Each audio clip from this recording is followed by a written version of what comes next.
অবশেষে তাহলে আমরা আগামীকাল ঢাকা যাচ্ছি, তাই তো? আর সেখানে গিয়ে আমরা আমাদের নতুন সংসার শুরু করব, ঠিক আছে? আমি না একটা কথা জানতে চাই।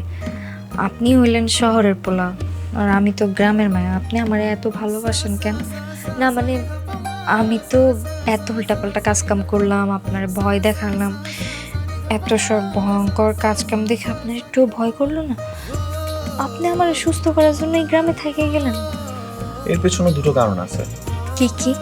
প্রথমটা হলো, আমি যখন প্রথমবার তোমার ছবি দেখেছিলাম তখনই আমি ডিসাইড করে ফেলেছি আমি যদি বিয়ে করতে হয় তোমাকেই করব। আর প্রথম দেখাতে আমি তোমাকে ভালোবেসে ফেলেছিলাম। আর তৃতীয় কারণ হলো, এই ভূতপ্রেত বলতে আমি কোনো কিছুকে বিশ্বাস করি না। হুম,